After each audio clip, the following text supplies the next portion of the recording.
Hello, Utah Hockey Club fans. What was that? A victory on home ice, a big win to cap off a long homestand, and it's back out on the road for the team, as well as for our special guest, someone who's become an essential voice for the Utah Hockey Club and their fans, the hockey beat writer for the Salt Lake Tribune and new host of Inside the Club podcast, a passionate hockey fan with incredible insights and somebody that we've had the pleasure of hosting during our beat writer roundtable, but this time she's stepping into the spotlight for a solo appearance. Please welcome to the show the fantastic Belle Fraser back onto the podcast. Thank you, Belle, for joining us. How are you today? Good. Thank you guys for having me. I'm excited to be here and love talking Utah Hockey Club. So all good things. Yes, and thanks for your patience with our technical difficulties to kick off the show. So we've had you on before, as I mentioned, with Cole Bagley and with Brogan Houston, kind of doing a mid-year retrospective to the first half of the season for the inaugural season of the Utah Hockey Club. But we haven't really had a chance to introduce you and your background to our audience. So I wanted to kick us off just with a few questions about Belle and your background. I've heard on your podcast and seen in the pieces that you've written in some of your other appearances that you've grown up watching hockey. Can you tell us and our listeners a little bit about how hockey first became a part of your life? Yeah, I don't really remember hockey not being part of my life. Honestly, I think my first game, I was 2 months old, and my dad always likes to say how the Rangers Flyers overtime game was on in the delivery room when I was being born. So the Rangers won that night and I was born. So that was like something he always liked to say, that it was, part of our family and obviously my life basically since I was a day old. And it really became something that was a big part of my relationship with my dad. We went to so many Ranger games together at Madison Square Garden. I just remember taking the subway and walking there and getting the chicken fingers and ice cream. That was what used to be fun about it. And then I really started to fall in love with the game too once I was old enough to start realizing like, okay, that's a line, that's a D pair, like that's the good goalie. And I think it was just the community I think everyone feels with hockey, especially in New York, which is such a crazy city. I felt like if I was around Rangers fans, even if I was shy or they were strangers, I could talk to them and high five them. And it was just something that I was so interested in. And then I think obviously the connection with my dad, it was just fun experiencing it with him. I played a little as a kid, but once the practices got to 6 a.m., I was like, I think I'm done. But I was on, middle school, high school newspaper and realized that you could write about hockey and talk about hockey for a living, and grew up reading so many journalists, especially, New York Post in New York is kind of the Rangers Bible, but that's kind of where it started. And super grateful to my dad, and my mom too got into it just for giving me the opportunity to see the sport and get into it, because it kind of formed my career. Wow, I have heard a lot of hockey background stories before. Not many start in the delivery room. So you really get it on us, Belle. That's amazing. Yeah. I thought I'd been into the sport for a long time, but it wasn't day one. I say day one, but I don't mean truly day one. That's amazing. So great that you were able to share with family and create all those formative memories. I like that you said community. I think that's one of the biggest things that fans in Utah are going to find out about this great game is what a wonderful community people do build around it. I know that it's in my life in a variety of ways and has really enriched things for me growing up. And even these days with my own kids playing the game, it's been so much fun. So that's great to hear that it's been a part of your life growing up as well. So thanks for sharing that. And you mentioned that you learned that you could sleep in and cover hockey, maybe not sleep in and play it, and that you got into sports journalism as an early age as a way to get a little more shut-eye, which is great. Great logic. So I'm wondering, who are some of your biggest sports journalism influences for like hockey writing, and maybe who are some of the people that today you admire the most in the industry? I think today someone who I've really looked up to is Molly Walker at the New York Post. She was the first woman really who really took hold of the New York Rangers beat after Larry Brooks still writes for the Post. He's Larry Brooks. Everyone knows and follows his work columns. But Yeah, Molly out of college basically was put on the Rangers beat, and I actually interviewed her when I was in college. I had an NHL column for our small newspaper there, just learning about her career, and she's been a really good resource just for how to climb the ranks and that type of thing. And I think being able to look up to someone who has more similar experiences as you as a woman and in the field that you want to go into has been really cool. And yeah, she's been really helpful. I also just love her writing style too. I think it's very professional but opinionated as well. I also love The Athletic. Fluto in Boston Bruins beat reporter. I love the way he writes. And I was lucky enough to be on the Bruins beat last year for the hockey news while I was still in school. And just to be around him and pick up on some of his practices and the way he asks questions, I think that's part of being on the beat. And really for journalism, you just have to go out there and do it. I think I've learned so much from just the other writers around me that has made me a better reporter. So I think people like that, it's really the coolest part of the job where you grow up reading them and kind of making your work reflect theirs. And then you're able to find your own voice. And then you're in a press box with them and you're kind of able to talk to them and get their view on things. So that's been really cool. I guess those are just two of the people, but I think it's really important to read as much as you can. And I think everyone's writing style is kind of a pot of the things they've taken from other people, if we're being honest. And then you kind of find your own voice. So I think that's been a fun part of this for me. Yeah, that's amazing. And I can hear in the way that you're talking that there's this very New York experience that's coloring everything that you're doing and your background in hockey. And then it kind of shifts and there's a lot of Boston in there too, right? So you were covering college hockey at Boston University, and I can tell from Twitter that you're a big Terriers fan to this day. Now, was it an accident that you picked a powerhouse hockey program school to attend? Or did your hockey writing aspirations influence that decision? What can you tell us about how you ended up at BU?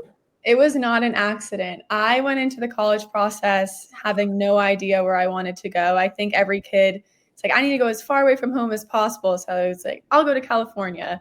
And then growing up in New York, I was like, it'll be great. I'll be by the beach, whatever. And then I did a sports journalism program at BU the summer between my junior and senior year.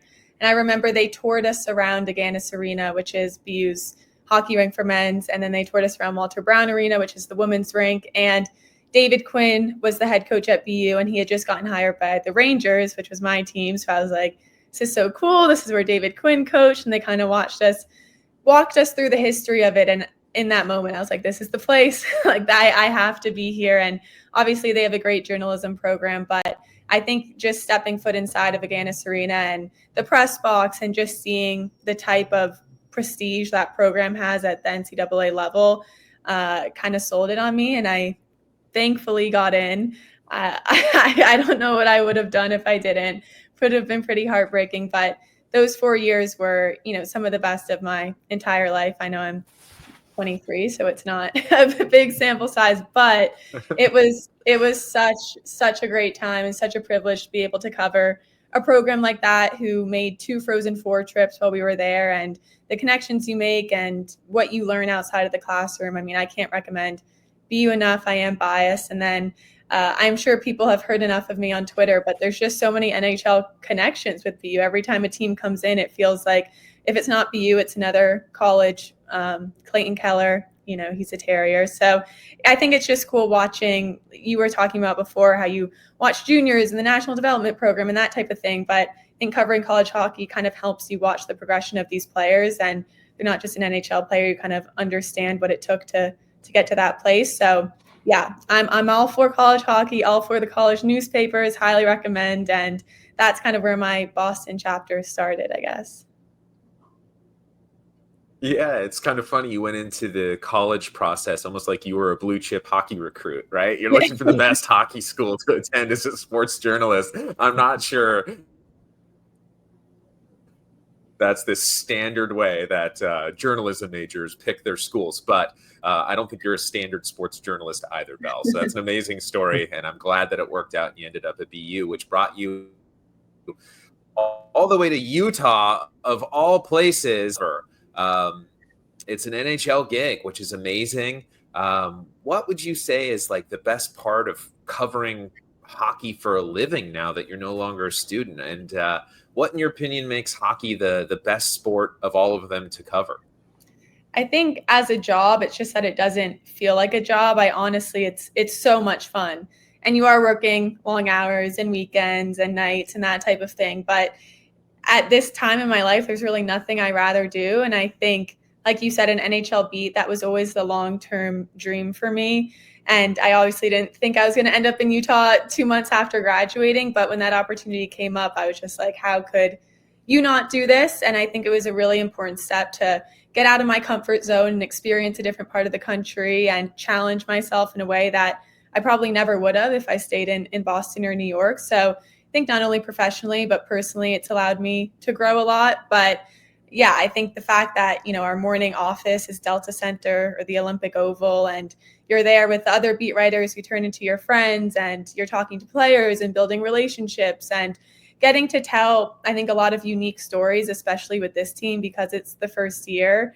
It's not just game recaps. It's what are the construction at the Delta Center, the team name, the rebuild, what these players think of Utah. I think there's so much there as a journalist, which is very exciting going to work every day, where it almost feels like there's no shortage of storylines that you could follow. So, and then games too, like the fact that you just get to go to 82 NHL games in a season for work is almost seems not real. So I really have no complaints. It's been such a great experience. And I'm really glad I took the leap, because it's been truly some of the coolest couple months of my life.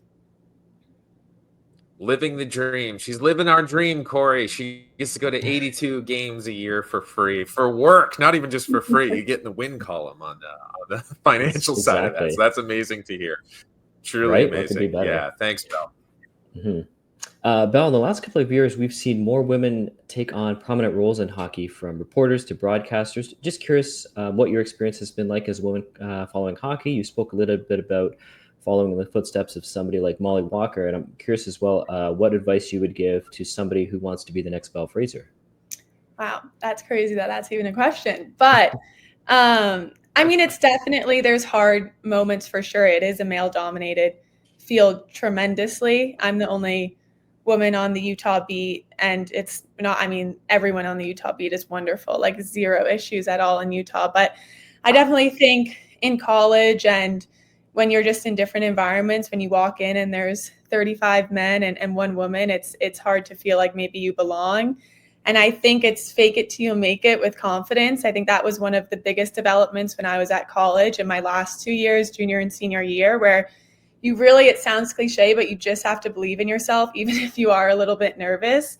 I went from, maybe being a little quieter in press rooms or media meals to walking up to people, introducing myself, making that connection, having conversations. And I think that really helped. And then you just do your work. No one can tell you that you don't know what you're talking about if you have done 10 times the amount of research and work as they have done. So I think it's really forced me to be more prepared than my peers, even if I don't need to be, because you feel like maybe you will get second questions and follow-ups and that type of thing. But truly, I think it's just believing in yourself and going in with the confidence that you are the best in the room, even if you aren't, and then eventually you will be.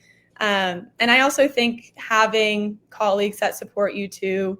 In college, I had Professor Michael Hawley. We used to work for the Globe. He does a bunch of stuff in the media world in Boston, but just having those mentors who you're able to call after, a tough game where maybe you were a little bit mistreated, and maybe if you're feeling down and need someone to be like, no, you got this, just keep pushing. So I think having those people is really important. But it's been really cool to see a lot more women break into the sports media, and for girls and boys to have women role models growing up too. I think that's really important, where it's almost just a norm and not like, oh, she's the one that did it. It's just she's one and there will be 100 after. So I definitely think it's something I think less about now, but it was, as a freshman in college going into a hockey beat, it was something you kind of have to overcome. But I think it just made me a better journalist because of it.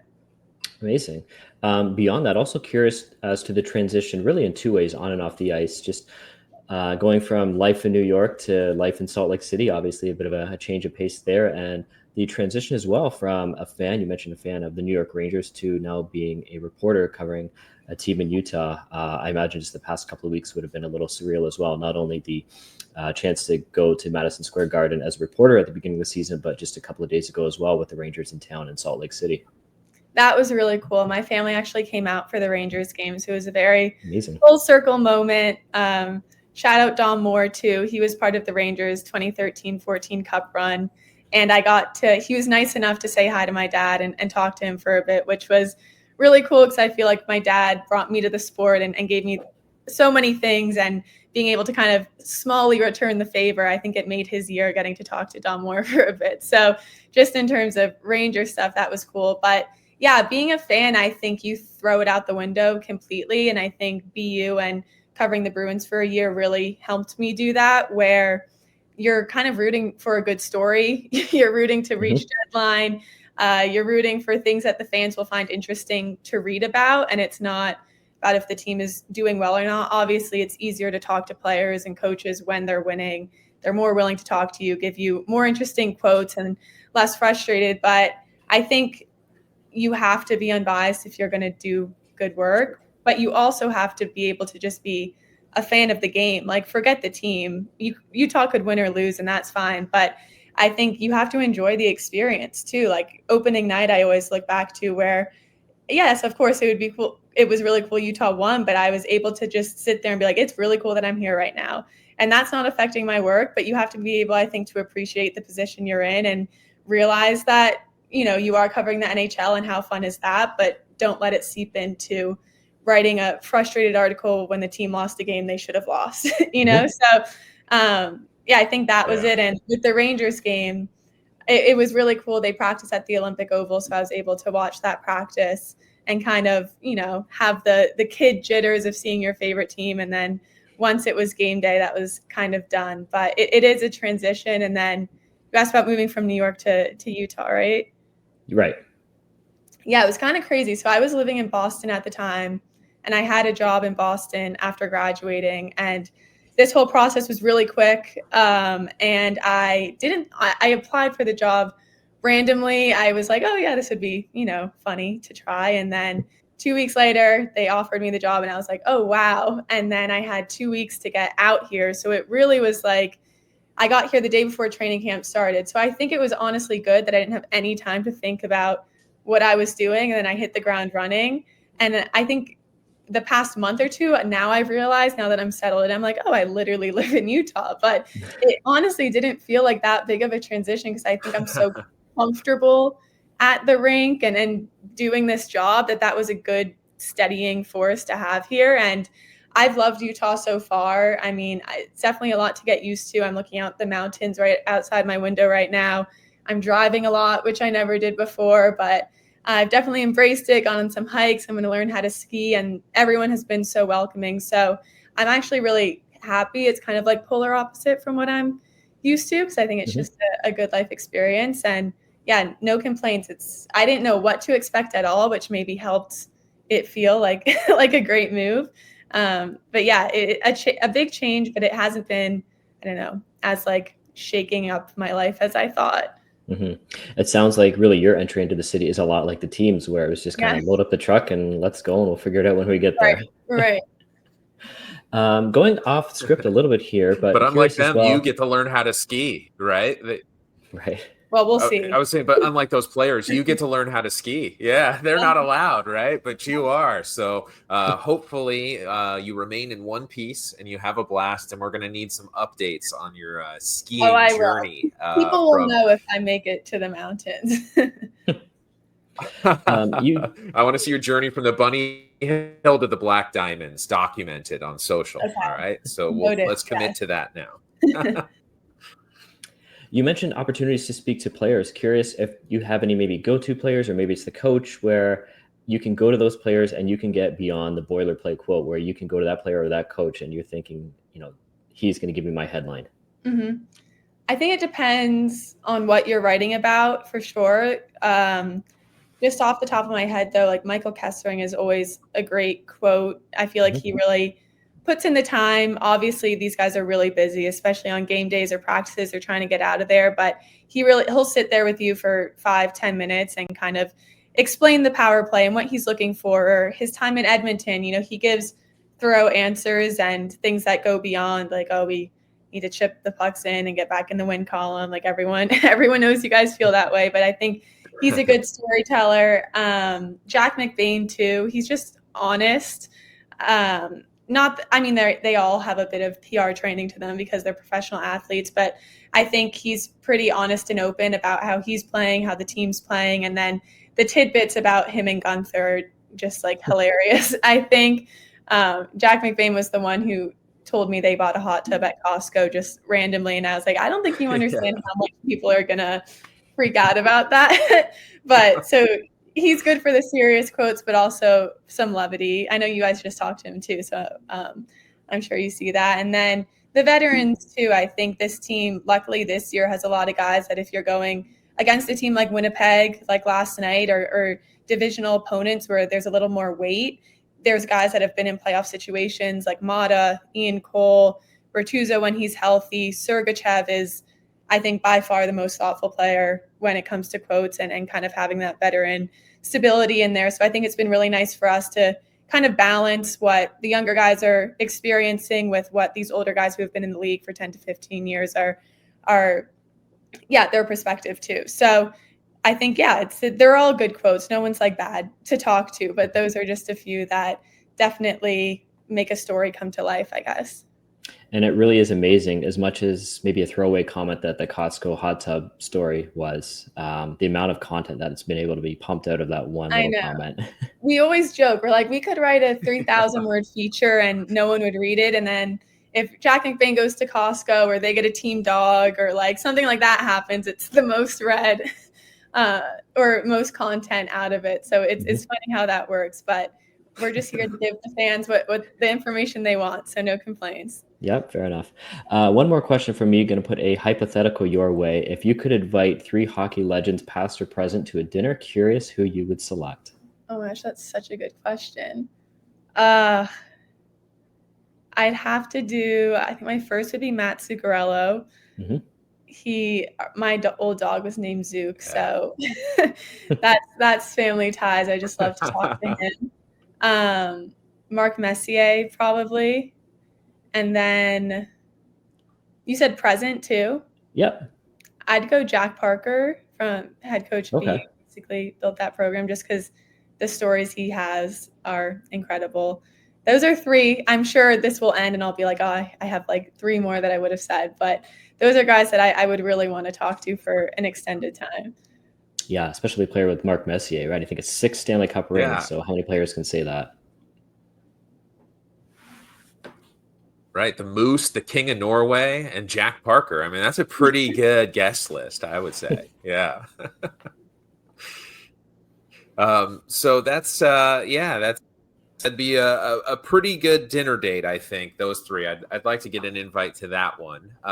Now, speaking of dates, we've got one coming up with the Minnesota Wild here shortly. Back on the road again, but we had a pivotal 7-game homestand recently with a little bit of mixed results. I think heading into this, we all talked a little bit about what it could mean for the season and the results. I'm curious on your take now that you've had a little bit of time to digest what happened here on that big homestand. What do you think were the biggest storylines through those 7 games, and what impact do you think it has on the team's chances as we move toward the dogfight for a wild card spot? I think the last 2 games were huge for this team, beating St. Louis and then Winnipeg back to back. But overall, they did not win enough on this homestand. They did not take advantage of being in front of their fans for about 2 weeks, really, if you do it in terms of days and the extra rest they got. And I think what's frustrating internally and externally is that they didn't come out and play terribly in any of the games, really. You look at the Islanders game that they lost, that could be a win. The Montreal game, that could be a win. The Rangers game, that could be a win. It's all games where they played 40 to 45 minutes of cohesive hockey, and then they just let down a little bit. So I think for them, and I was talking to Mata about this, he was saying for whatever reason, it feels like we can't reach the full 60 minutes, but against St. Louis and Winnipeg, you kind of saw them able to carry over their play from period to period. And I think really big turning point was it the St. Louis game when they came out in the second period and scored right away.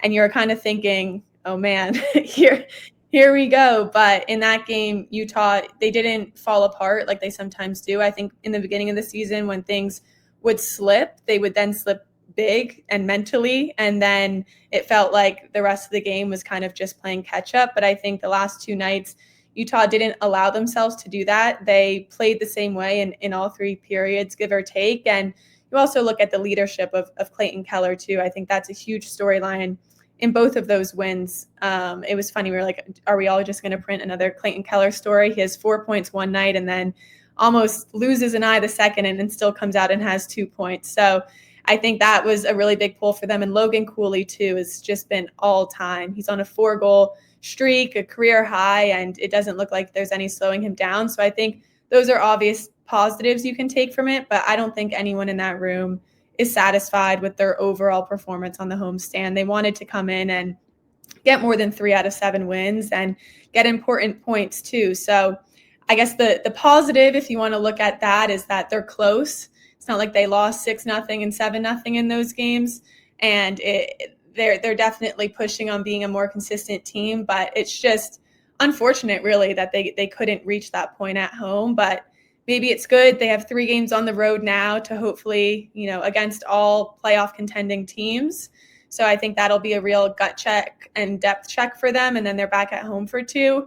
And leading into the Four Nations break, I mean, I think they have to go way above 500 in the next 3 weeks between the Four Nations break if they want to keep this playoff picture alive. So long-winded, but I think that, yes, the divisional game wins were great, but overall, I don't think the homestand was exactly what they needed. Yeah, it's almost like a little bit of a microcosm for the season as a whole for Utah in a way where like there were such high highs and these great moments and all these wonderful flashes. I mean, with Liam O'Brien bleeding and Clayton Keller coming back from the puck to the face and all these great highlight goals from Logan Cooley and Clayton Keller. It's just such a fun experience. But then at the end of the day, you look at the results and it's like, yeah, that's not going to get us to the playoffs. As fun as it was and as colorful as it was, the results just don't match the excitement and some of the key performances that are just maybe lacking in some of that, veteran presence, right? Some of that consistency that's absent, I think, due to it being a younger team. So I think that that may color the way that the team goes into the trade deadline being sort of right on the brink. And I know, Belle, you mentioned in your listener questions portion your Inside the Club podcast this week that you were working on a piece about the trade deadline. I'm wondering if there's any teasers you want to share about that piece coming up or some of your thoughts as the team does approach that deadline that's coming up right around the corner, really, if you think about it.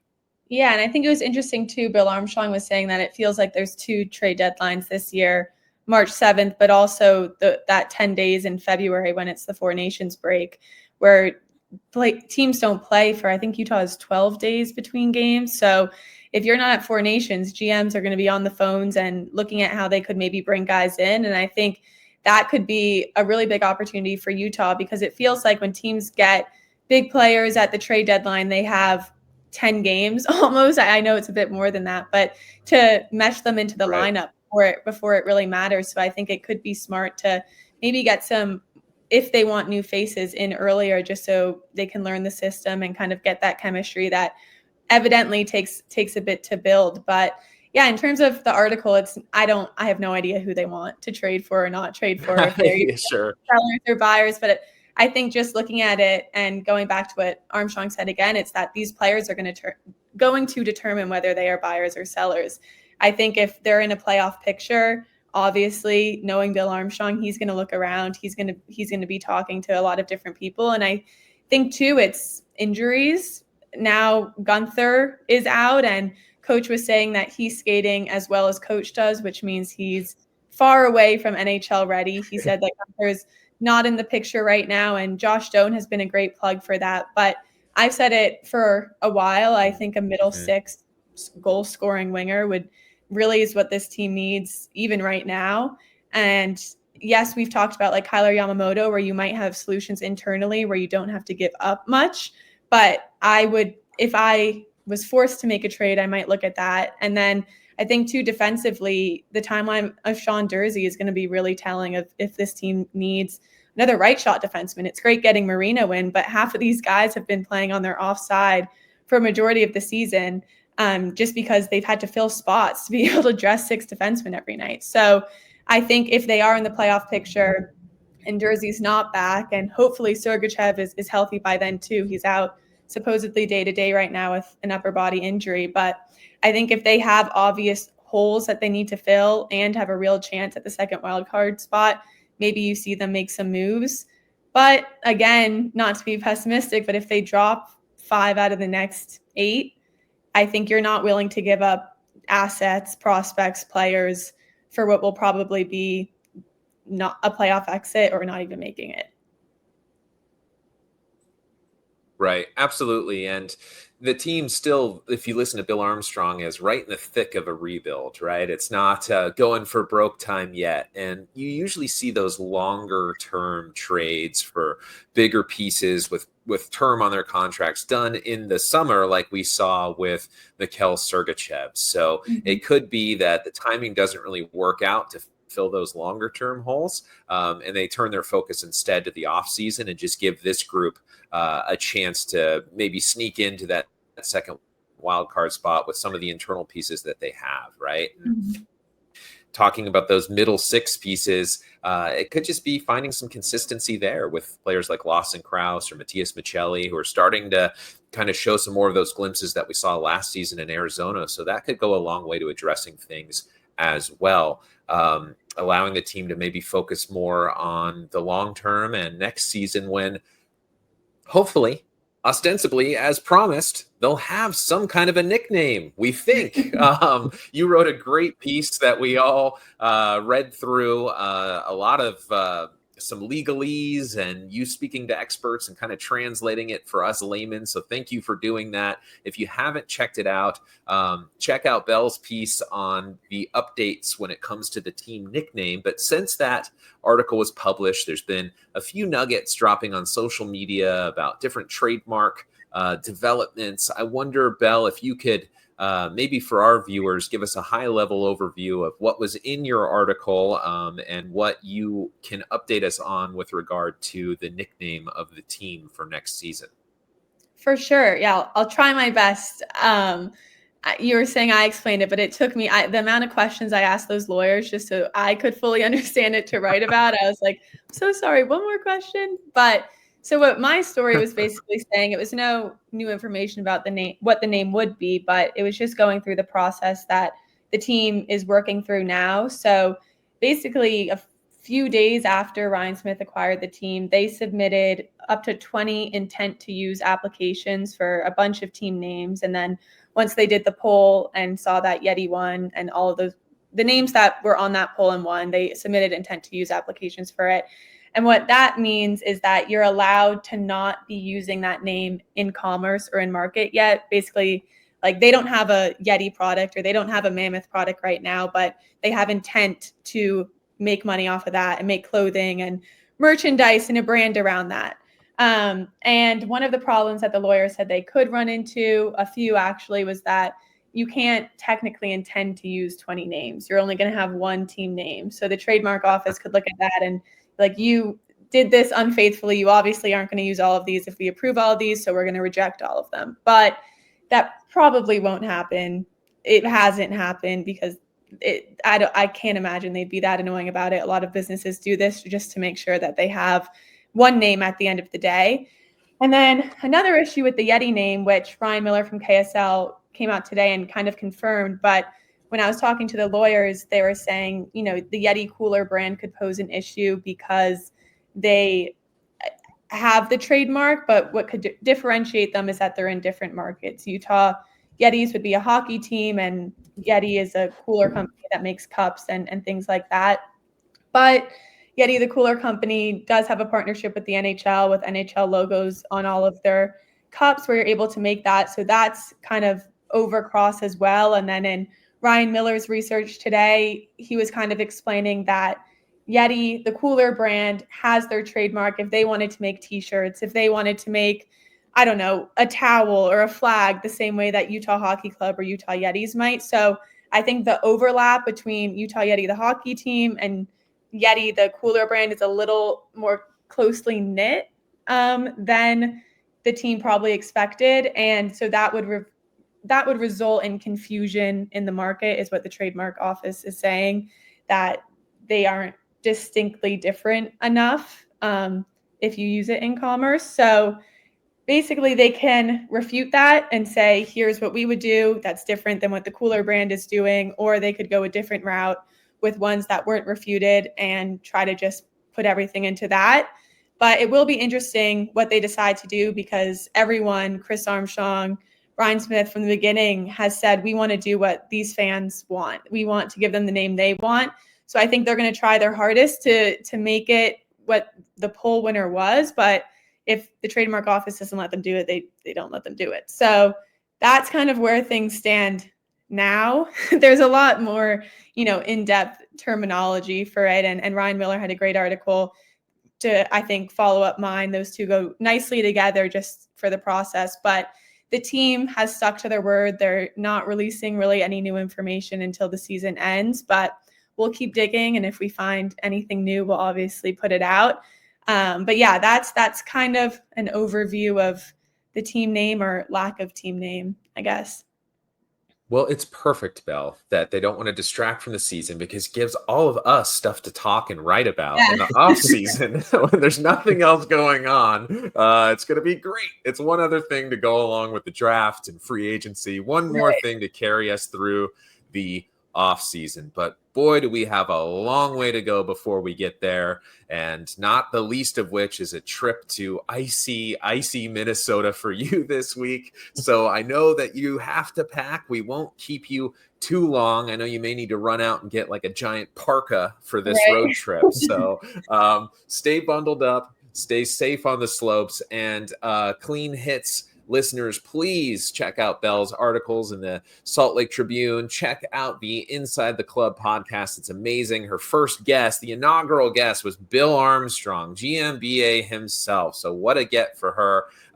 And some really fun anecdotes about Logan Cooley as a little tyke on the outdoor rink, getting the old heave-ho from his older brothers and thrown into the snowbanks. Lots of great content there on the most recent episode as well. So please give Belle's work a read and a listen on the podcast. Check us out on YouTube, Twitter, and X, as well as our free and easy to join Discord. Join the conversation there, where I'm sure our interviewing skills will be trashed. Our ability to manage the technical components of this podcast without our fearless leader, Brad, will probably be a hot topic there on the Discord. So join in.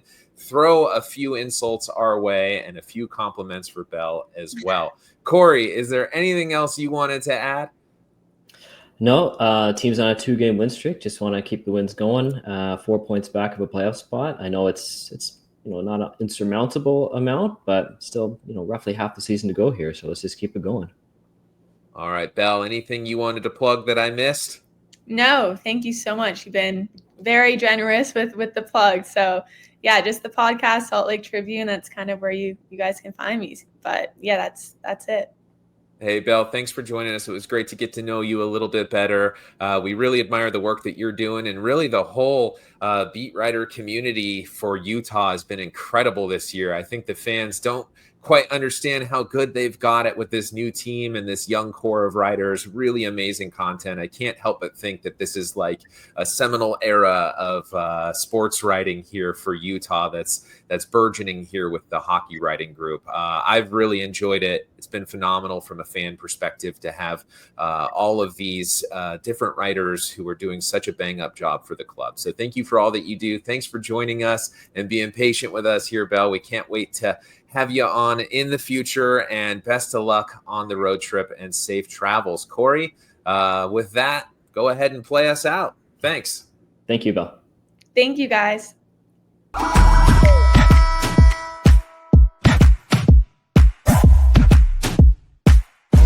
know we running it now. Watch the game change. Watch the game change. Watch the game change.